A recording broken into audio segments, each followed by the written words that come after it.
ditahan dulu Ikhwan Fillah ya. Nanti ada waktu lain insyaallah mungkin kita utamakan dulu teman-teman Kristen biar terjadi diskusi, tetapi bukan maksud kami apa-apa ya, biar kami di sini kan buka komal untuk diskusi, tapi insya Allah itu menambah pengetahuan, wawasan, keilmuan buat kita. Pertanyaan-pertanyaan dari kalian semua silakan untuk Kristen yang mau naik, dan Fadl untuk Gurunda mungkin bisa dipaparkan Gurunda, Fadl. Ya baik, pertanyaannya tadi itu terkait dengan perjanjian lama, perjanjian baru ya. Iya. Jadi gini, kalau kita belajar nih,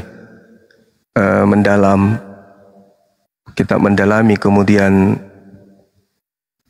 kitabnya orang Yahudi dan kitabnya orang Kristen, ternyata yang disebut perjanjian baru itu Taurat.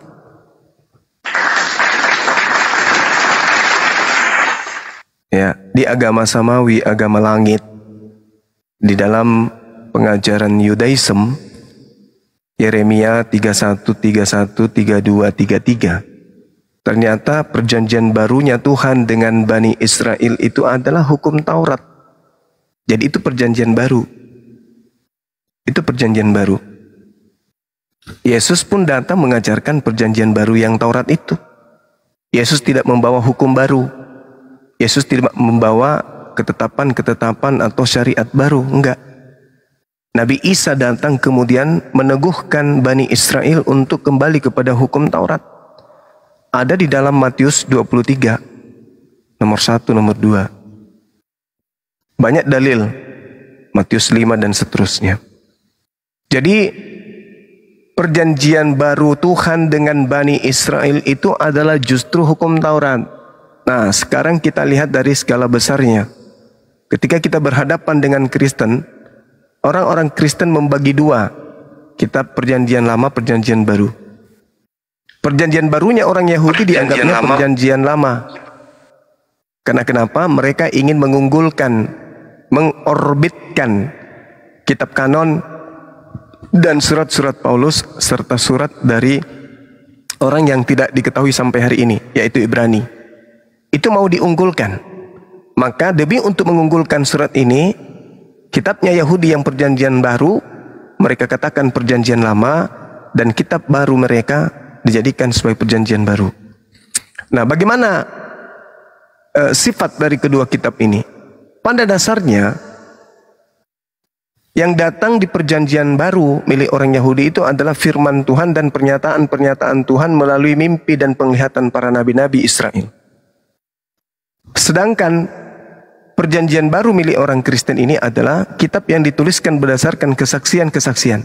Bukan mulut Yesus langsung kepada penulis, bukan. Selayaknya Al-Quran dari mulut Rasulullah langsung kepada penghafal. Itu bukan. Sehingga yang terjadi adalah bagaimana bisa mengkawinkan antara kitab perjanjian lama yang tadinya Septuaginta yang diterjemahkan pada abad ketiga sebelum Masehi, itu di abad keempat digabungkan kemudian dengan yang mereka sebut perjanjian baru. Maka lahirlah kitab ini yang disebut Bible, kumpulan buku-buku digabung menjadi satu. Jadi terjemahan kitabnya Yahudi diambil, digabungkan dengan kitab-kitab kanon dan surat-surat Paulus, jadilah Bible, merambah sampai ke Indonesia. Nah, pertanyaannya kemudian, apakah Yesus memberikan legitimasi terhadap buku tersebut? Tidak. Buku Lukas, buku Markus, buku Yohanes, buku Roma, Filipi, Efesus, Galatia, dan seterusnya itu tidak memiliki legitimasi dari Yesus, selayaknya Taurat mendapatkan legitimasi dari Musa, Mazmur dari Daud, dan kemudian kitab-kitab yang lain juga ada legitimasi dari penulisnya, termasuk Al-Quranul Karim, dan juga kemudian pernyataan-pernyataan Yesus terhadap firman yang disampaikan kepada muridnya. Akan tetapi perjanjian baru milik Kristen itu sama sekali tidak ada legitimasi dari Yesus.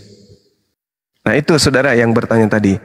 Jadi kalau perjanjian lama sebenarnya adalah perjanjian baru Tuhan, sedangkan perjanjian baru orang Kristen itu ditulis dari hasil pernyataan-pernyataan saksi-saksi yang orang Kristen pun tidak tahu siapa nama saksinya. Demikian. Kang Apokri Pak, Assalamualaikum. Waalaikumsalam. Assalamualaikum Bang Zuma. Assalamualaikum saudara-saudara muslim semuanya. Waalaikumsalam warahmatullahi wabarakatuh. Wah, lama nggak jumpa Bang Juma ini.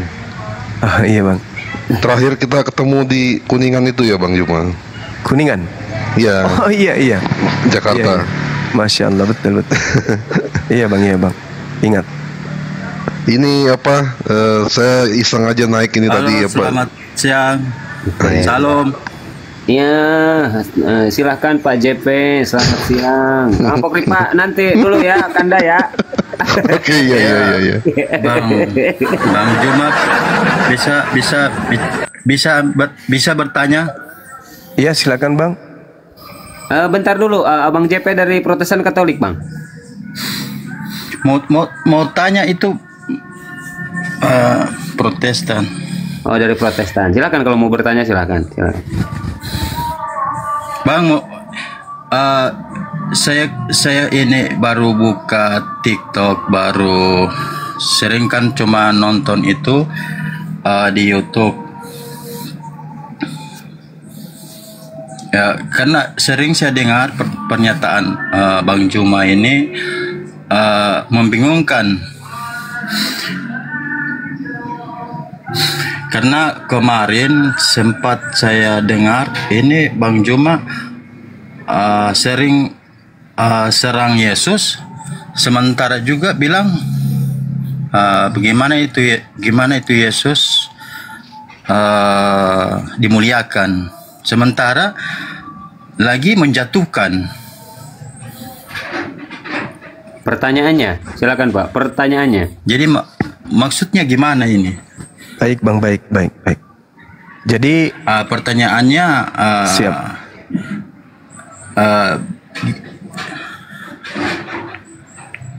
Sementara di satu sisi Bang Juma itu bilang memuliakan Yesus, Nabi Isa. Kemudian di satu sisi lagi bilang mau bilang menghina Yesus. Ini kan kalau itu kan dinamakan ya, namanya munafik. Poinnya sudah dapat. Ya, poinnya sudah dapat. Tujuannya apa maksudnya? Oke, Abang simak baik-baik ya. Jadi di sini kita lihat penjelasan dari Gurunda gitu kan, siapa yang menghujat Yesus dan siapa yang memuliakan Yesus. Fadhol Gurunda. Ya baik. Jadi gini Saudara JP, memang betul.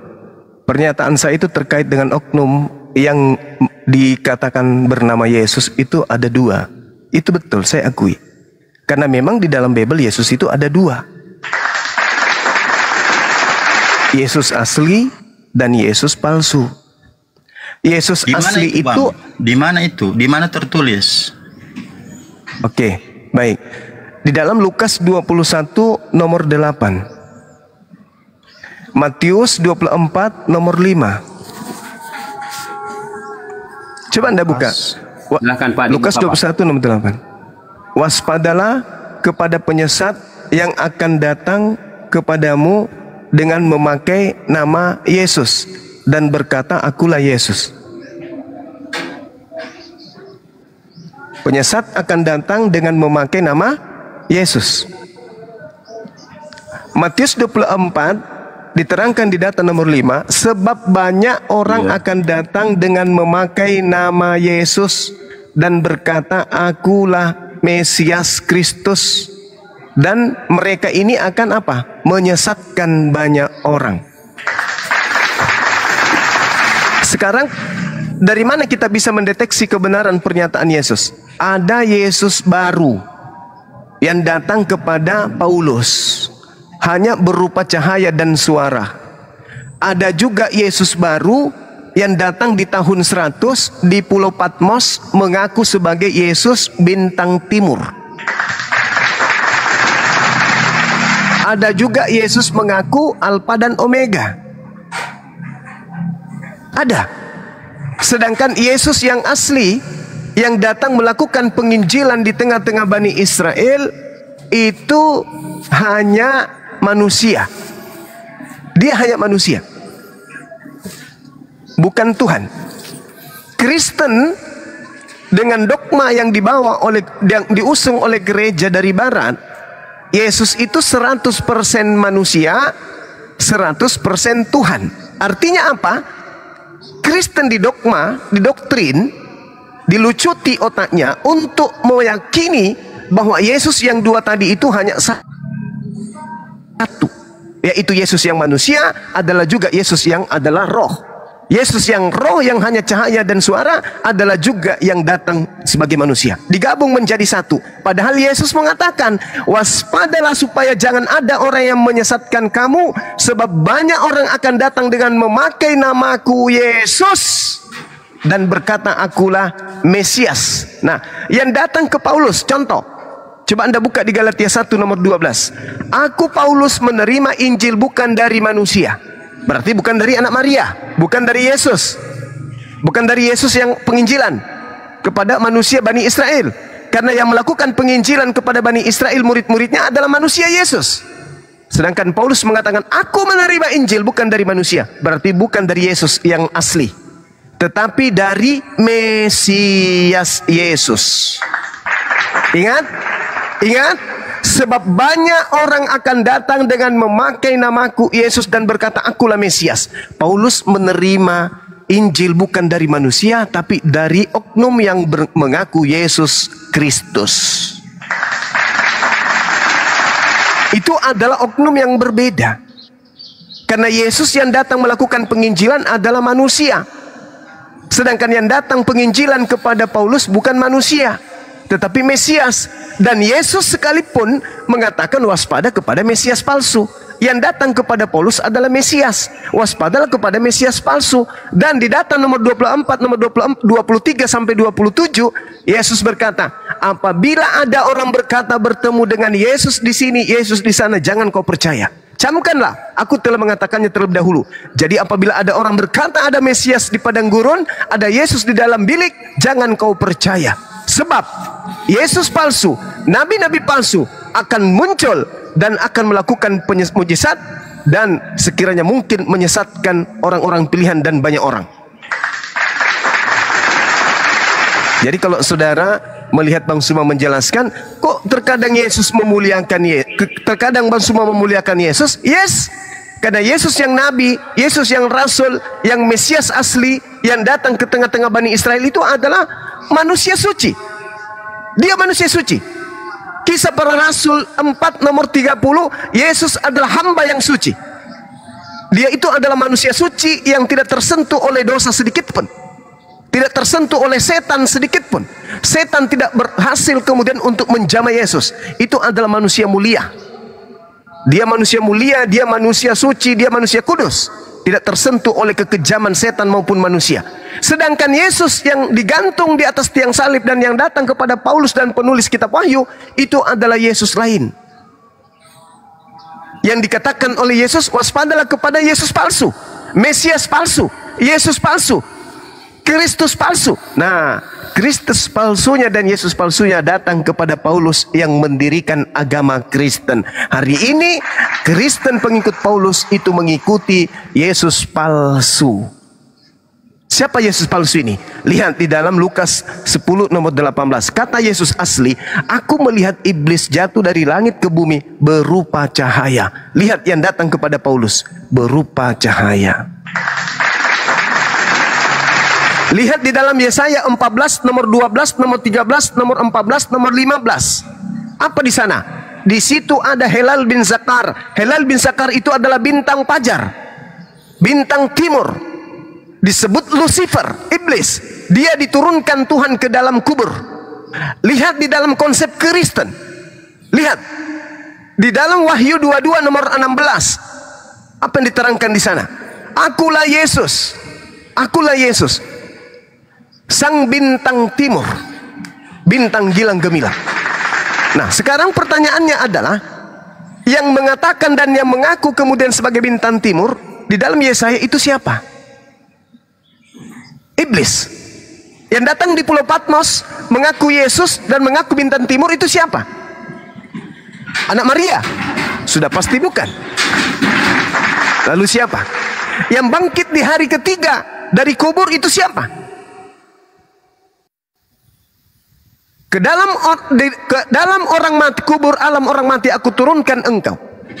Yesus dalam Matius 12, angkatan jahat ini minta satu tanda dan tidak akan diberikan satu tanda apapun kecuali tanda Yunus, yaitu 3 hari 3 malam dalam perut bumi. Angkatan jahat diberi tanda kebangkitan di hari ketiga. Saya ulang, angkatan jahat diberikan tanda kebangkitan dari kubur hari ketiga. Siapa mereka ini? Orang Farisi. Siapa Paulus? Orang Farisi. Apa nama pengikut Paulus? Kristen. Jadi yang saudara sembah adalah Yesus yang bintang timur, yang berupa cahaya, yang jatuh dari langit ke bumi, yang masuk ke dalam kubur, yang masuk ke dalam dunia orang mati. Makanya orang Kristen menyembah makhluk yang keluar dari kubur pada hari ketiga. Siapa dia?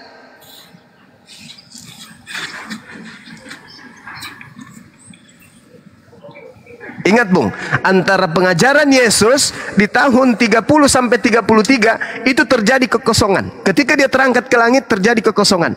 Nanti muncul kemudian penulis-penulis Bible Anda di tahun 52 ke atas.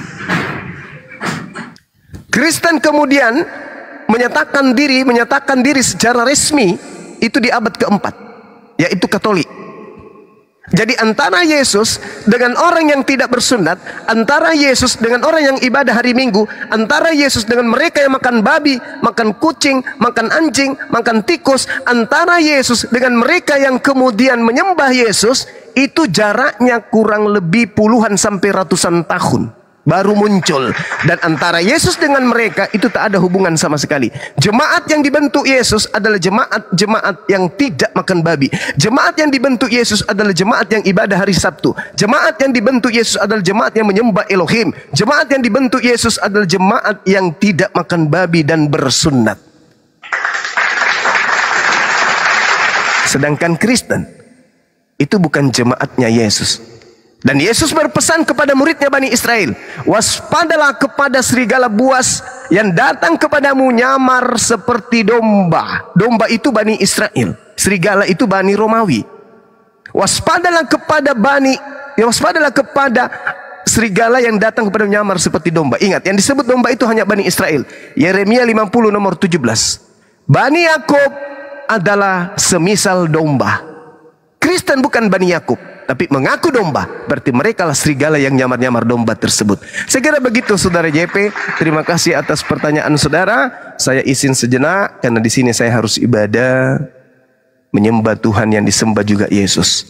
Allah yang Maha Suci lagi Maha Tinggi. Yesaya 5 nomor 16. Allah Maha Tinggi Maha Suci. Ya, silakan. Saya juga kan mau turun ini karena ini HP-nya anakku. Saya juga cuma naikkan, cuma memastikan. Silakan. Jadi berarti izin bentar Bang ya, cuma mau nanya juga mau turun. Berarti kalau di dalam kitab itu ada 2 kisah atau gimana itu Bang? Maksudnya saya bingung ini. Pandangan saya kayak Bang Juma ini kayak comot ayat gitu, kemudian dicocologi dengan keinginan sendiri. Jadi maksud saya penjelasannya itu kalau apa ini di dalam kitab ini ada dua kisah atau gimana? Gini, kalau bisa Bapak simak baik-baik dan kalau ada data yang disampaikan oleh Gurunda, Bapak catat biar Bapak pelajari. Lanjut Gurunda. Oke, saya kasih data 2 ya. Coba Anda lihat di dalam. Sudah dicatat tadi ya. Ya. Ini data baru Bang. Yohanes 17 nomor 8. Segala firman yang engkau berikan kepadaku telah aku sampaikan kepada nomor 8. Segala firman yang engkau berikan kepadaku telah aku sampaikan kepada mereka. Segala firman telah aku sampaikan kepada mereka. Artinya sebelum Yesus terangkat ke langit, tak ada lagi firman. Semuanya telah Yesus sampaikan kepada muridnya. Jadi yang datang kepada Paulus ini firman dari mana? Segala firman yang engkau berikan telah aku sampaikan kepada mereka, dan mereka telah menerimanya, dan mereka tahu dengan pasti, dan mereka percaya bahwa engkaulah yang telah mengutus aku. Berarti murid-murid yang menerima firman percaya kalau Yesus itu utusan. Titik. Saya ulang, ini perkataan Yesus, bukan perkataan Bang Suba. Yesus berkata, segala firman yang engkau berikan padaku, Tuhan berikan padaku, telah aku sampaikan kepada muridku. Muridku telah menerimanya, dan mereka tahu dengan pasti bahwa, dan mereka percaya bahwa engkaulah yang telah mengutus aku. Itu perkataan Yesus. Persaksian Yesus tentang muridnya, muridnya percaya Yesus itu adalah utusan Tuhan. Saya ulang, muridnya percaya menurut Yesus, menurut kesaksian Yesus. Murid-muridnya setelah menerima segala firman, muridnya semua kompak bahwa dia adalah utusan Tuhan. Saya tidak comot. Yesus telah mewakilkan semuanya. Semua firman, semua sabda, semua perkataan Yesus setelah diterima muridnya, muridnya telah mengaminkan kalau dia adalah utusan Tuhan, Rasulullah. Itu dalil pertama. Yang kedua, kesaksian Yesus tentang dirinya. Tadi kesaksian Yesus tentang muridnya, sekarang kesaksian Yesus tentang dirinya. Yohanes 5 nomor 36. Ada kesaksianku yang lebih penting dari kesaksian Yohanes. Nah, ini kesaksian Yesus nih, bahwa semua pekerjaan yang aku lakukan, pekerjaan apa itu? Membangkitkan orang mati, membuat orang lumpuh berjalan, orang buta melihat, bla bla bla bla bla bla. Pekerjaan itu yang sedang aku lakukan sekarang. Dan pekerjaan-pekerjaan itulah yang bersaksi bahwa aku ini adalah utusan Tuhan. Berarti segala mujizat yang Yesus lakukan di tengah Bani Israel, mujizat-mujizat itu justru membuktikan Yesus ini adalah Rasulullah. Menurut siapa? Menurut Yesus. Berarti Yesus yang betul adalah Rasulullah. Yesus yang betul adalah Rasul Allah. Titik. Jangan ditambah, jangan dikurangi. Karena itu kesaksian Yesus, bukan kesaksian Paulus. Kalau kesaksian Paulus berbeda. Contoh, Roma 14 nomor 9. Untuk itulah Yesus mati, agar ia bangkit dari kubur untuk menjadi Tuhan bagi orang Kristen. Wow. Wow. Wow. Nah, Kristen mengaminkan. Kolose 2 nomor 9. Di dalam tubuh Yesus, dari ujung rambut sampai ujung kaki, kepenuhan keilahian. Wow. Wow. Kesaksiannya lagi, Filipi 2 nomor 6, nomor 7, nomor 8. Elohim, si Theos, Theos atau dewa, tidak mempertahankan kedewaannya, melainkan mengosongkan diri dan mengambil rupa manusia dan taat sebagai manusia, bahkan taat sampai mati di atas tiang salib. Wow. Wow, wow, wow. Wow. Jadi kalau saudara berkata ada dua Yesus, bang, itu dalilnya. Silakan. Nggak ada dewa di situ, Bang. Allah. Allah itu adalah bahasa Arab. Sedangkan kitab Anda dituliskan pertama kali dalam bahasa Yunani. Bahasa Yunani tertulis di sana Theos. Bahasa Indonesianya adalah dewa. Jadi selama ini Anda menyembah dewa. Silakan Anda hadirkan pakar bahasa Yunani. Apa betul Theos itu sama dengan dewa? Apa betul di situ ada kata Allah? Tak ada kata Allah. Allah itu adalah Tuhannya umat Islam. Masuk ke Indonesia, Kristen pakai.